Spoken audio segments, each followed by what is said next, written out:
Hello student, आज हम लोग पढ़ेंगे चैप्टर नंबर 4 क्वाड्रेटिक इक्वेशन। थोड़ा बहुत इसके बारे में हम जानेंगे। तो द्विघात समीकरण कहते हैं किसको है?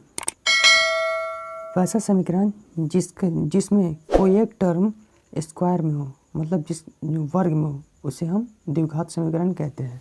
हम लोग देखते हैं जैसे 2x² + 3x + 2 = 0। ये क्या है? ये द्विघात समीकरण है, क्योंकि इसका पावर 2 है। जिसका भी पावर 2 है, ये द्विघात समीकरण है। तो ये द्विघात है, ठीक है, द्विघात समीकरण। अब एक और एग्जांपल देखते हैं हम। जैसे हम लोग देखते हैं 3x³ + 2x² + 4x + 5 = 0। अब ये बताइए, ये द्विघात समीकरण है? तो नहीं, इसका पावर कितना है? 3 आ रहा है, जो 2 से ज़्यादा है। तो इसको हम लोग क्या बोलते हैं? एक त्रिघात है, इसका पावर 3 है। द्विघात समीकरण नहीं है। द्विघात समीकरण के लिए आप जान लीजिए कि उसमें मैक्सिमम पावर 2 होना चाहिए। इसे एक और एग्जांपल देखिए, 2x + 5 = 0।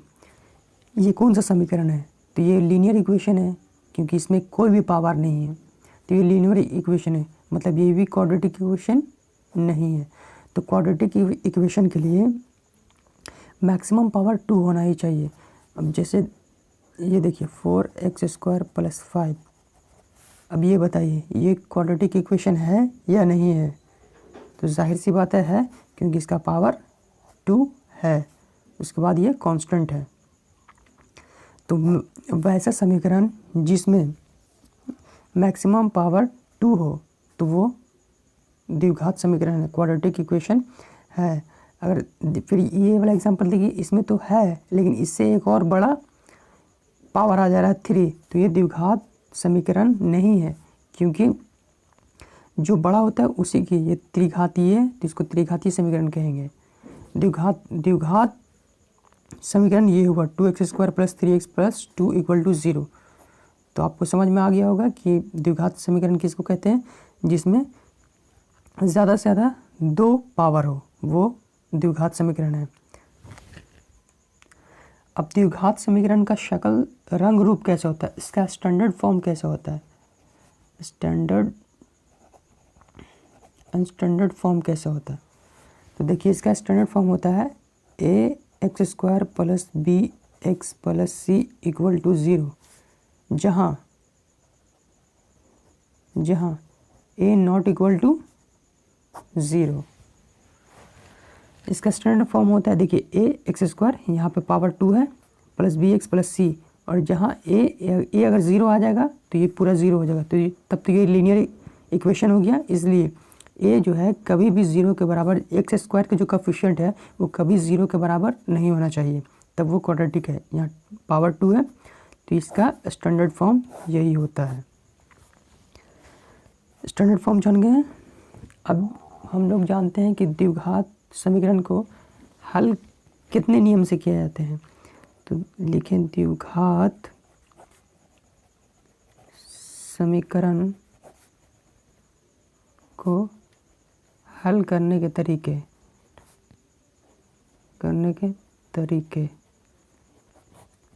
तरीके सबसे पहला है और बहुत फेमस है, गुणनखंड विधि।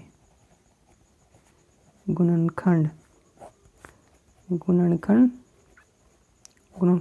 विधि, फैक्टराइज मेथड, फैक्टराइज मेथड। दूसरा है वर्ग विधि।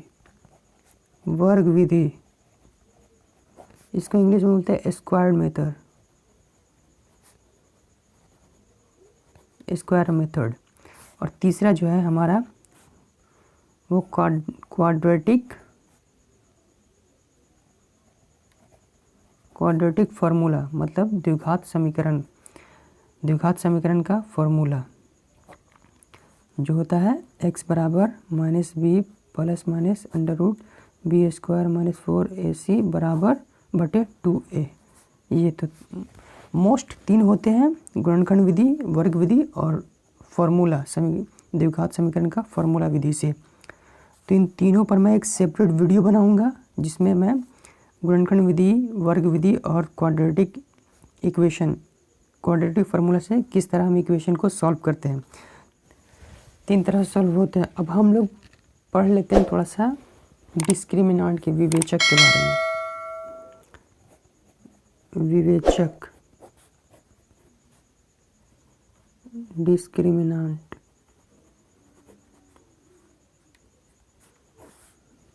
इसका फार्मूला था d बराबर b² - 4ac।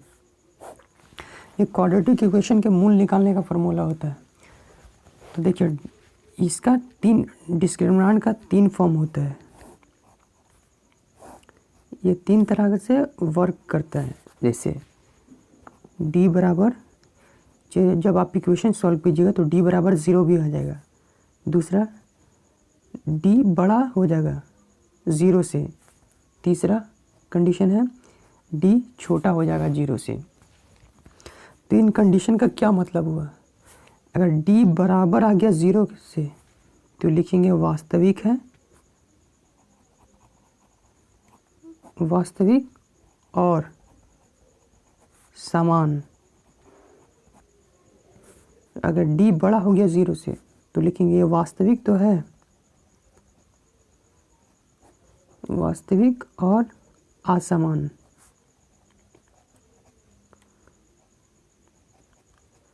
असमान।